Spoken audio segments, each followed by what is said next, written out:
ritual dengan buang-buang, seperti minyak, telur, ayam kampung, benang, paku, dan beras kuning.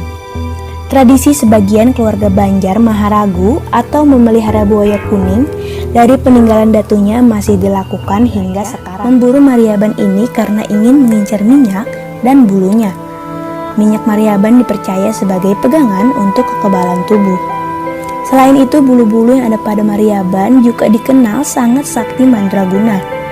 Bulu Mariaban kerap kali diperjualbelikan untuk para pria atau wanita yang cintanya bertepuk sebelah tangan. Saranjana dipercaya sebagai suatu kota gaib yang terletak di Desa Oka-Oka, Kecamatan Pulau Laut Kelautan, Kota Baru, Kalimantan Selatan.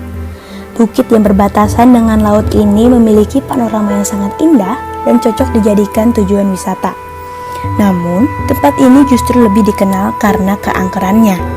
Menurut penduduk sekitar, konon pulau ini dihuni oleh banyak makhluk gaib. Makhluk gaib tersebut kemudian membangun sebuah kota tak kasat mata yang dikenal dengan nama Saranjana.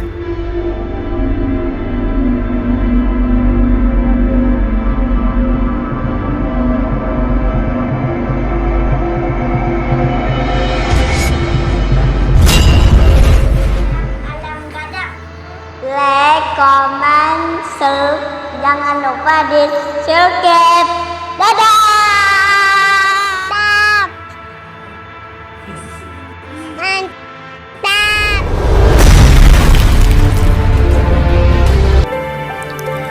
Sungai Kapuas merupakan sungai terpanjang di Kalimantan dan Indonesia.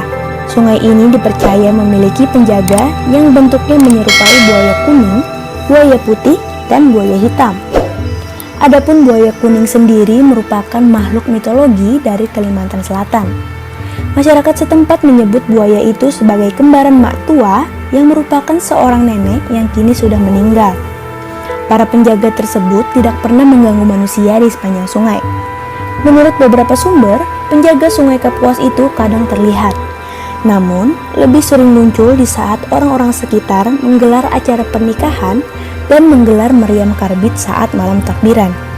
Dan jika buaya itu muncul, berarti itu tandanya warga yang menggelar acara tersebut belum melakukan ritual dengan buang-buang, seperti minyak, telur, ayam kampung, benang, paku, dan beras kuning. Tradisi sebagian keluarga Banjar Maharagu atau memelihara buaya kuning dari peninggalan datunya masih dilakukan hingga sekarang. Tradisi Maharagu tersebut mengungkap beberapa fakta, salah satunya melabuh. Tradisi melabuh atau melarut atau memberi makan siluman buaya ini rupanya bukan isapan jempol. Tradisi melabuh yaitu memberi makan buaya dengan cara menghanyutkan makanan ke sungai. Apabila buaya kuning tersebut tidak diberi makan, maka akan ada seseorang di keluarga yang memelihara buaya tersebut mengalami kesurupan. Tradisi memberi makan ini bertujuan untuk menjaga keselamatan pemelihara buaya dan keluarga dari gangguan buaya gaib lain yang ingin mencelakai hidup sang pemelihara.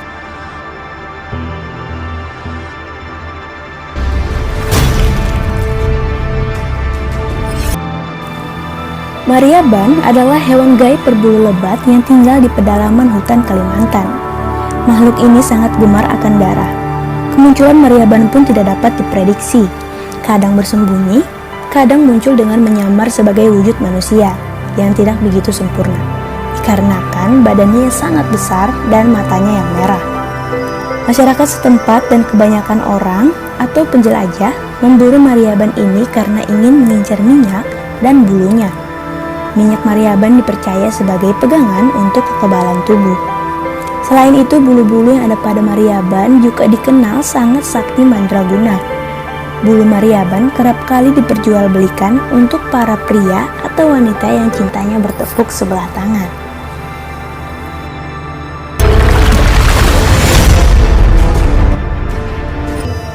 Saranjana dipercaya sebagai suatu kota gaib yang terletak di Desa Oka-Oka, Kecamatan Pulau Laut Kelautan, Kota Baru, Kalimantan Selatan. Bukit yang berbatasan dengan laut ini memiliki panorama yang sangat indah dan cocok dijadikan tujuan wisata. Namun, tempat ini justru lebih dikenal karena keangkerannya. Menurut penduduk sekitar, konon pulau ini dihuni oleh banyak makhluk gaib. Makhluk gaib tersebut kemudian membangun sebuah kota tak kasat mata yang dikenal dengan nama Saranjana. Hanya orang-orang yang memiliki kemampuan khususlah yang dapat melihat keberadaan kota gaib ini. Banyak wisatawan yang mengaku melihat aktivitas manusia dari kejauhan. Mereka juga melihat gedung-gedung tinggi layaknya di kota besar dan modern.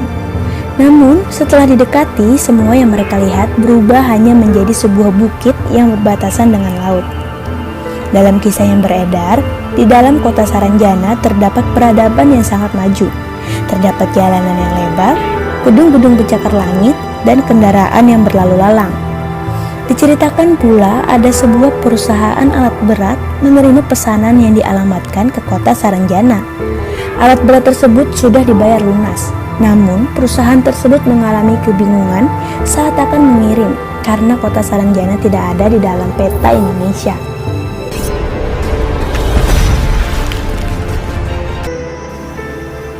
Pulau Kembang yang terletak di Kabupaten Barito Kuala merupakan sebuah destinasi wisata andalan Provinsi Kalimantan Selatan. Di dalamnya ada beberapa bangunan seperti kuil kecil agama Hindu yang disebut Kuil Hanoma, yaitu pondok tempat pemandian dan pengobatan tradisional untuk anak kecil. Di belakang bangunan ini ada hutan rimba tempat para monyet tinggal. Konon menurut mitos terdapat monyet yang sangat besar yang disebut raja dari para monyet. Banyak yang bertanya-tanya bagaimanakah monyet yang begitu banyaknya itu bisa tinggal di pulau yang tidak terhubung oleh daratan ini. Dalam cerita rakyat setempat diceritakan ada salah satu dari keturunan raja di Kuin tidak dikaruniai keturunan. Menurut ramalan ahli nujum pada saat itu, jika ingin memiliki anak maka harus berkunjung ke Pulau Kembang dengan mengadakan upacara badudus atau upacara mandi-mandi. Setelah beberapa waktu sepulang mengadakan upacara di pulau ini, ternyata istri dari keturunan raja yang dimaksud hamil.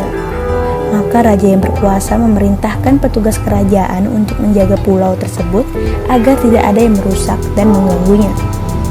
Petugas kerajaan yang mendapatkan perintah menjaga Pulau Kembang itu membawa 2 ekor kera besar, jantan dan betina yang diberi nama Si Anggur.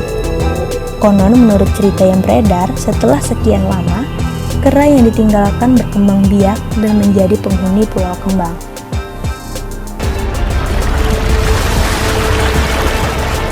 Kain sasirangan umumnya digunakan sebagai kain adat yang biasa digunakan pada acara-acara adat suku Banjar.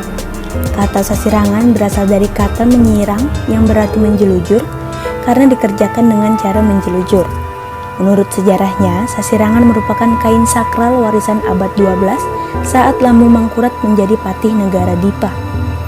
Awalnya sasirangan dikenal sebagai kain untuk bata tamba atau penyembuhan orang sakit yang harus dipesan khusus terlebih dahulu, sehingga pembuatan kain sasirangan seringkali mengikuti kehendak pemesannya.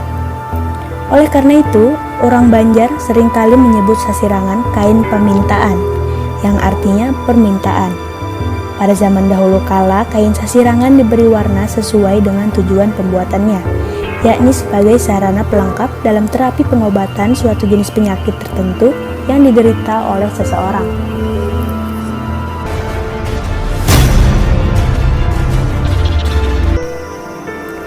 Jika sebelumnya kapuhunan adalah akibat kelalaian diri sendiri, maka beda halnya dengan kapidaraan. Istilah ini biasanya disematkan karena ada gangguan makhluk halus. Pada umumnya, yang sering mengalami kapidaraan adalah bayi dan anak kecil. Namun tak jarang pula kapidaraan menimpa orang dewasa. Jika ada orang dewasa yang kapidaraan, biasanya karena rohani mereka sedang lemah serta pikirannya kosong yang biasa disebut lamah bulu dalam bahasa Banjar. Sakit yang diderita seseorang yang kepidaraan biasanya berupa naiknya suhu tubuh.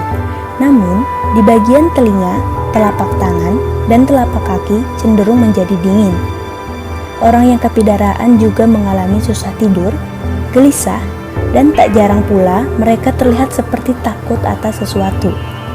Jika bayi atau anak-anak yang kepidaraan, maka mereka akan menjadi sangat rewel, tubuhnya panas dan tidak bisa tidur. Mereka bertingkah seakan tengah melihat sesuatu yang menyeramkan.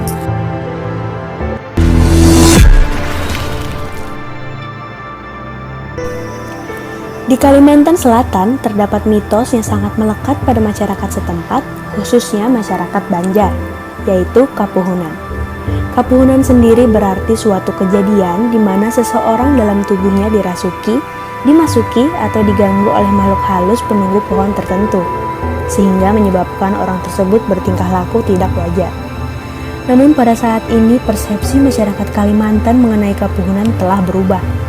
Saat ini kapuhunan diartikan sebagai kesialan atau tulah yang akan seseorang peroleh apabila tidak memakan makanan yang ditawarkan atau apabila tidak sempat memakan sesuatu yang sudah diinginkan atau sudah dihidangkan. Persepsi negatif dari mitos ini membuat masyarakat setempat menjadi was-was dan mudah cemas jika mereka tidak sempat memakan makanan yang telah dihidangkan. Kecemasan yang mereka rasakan dipengaruhi oleh pikiran mereka sendiri. Jika kita membuat pikiran positif mengenai makna dari kapuhunan, bisa jadi musibah itu tidak menimpa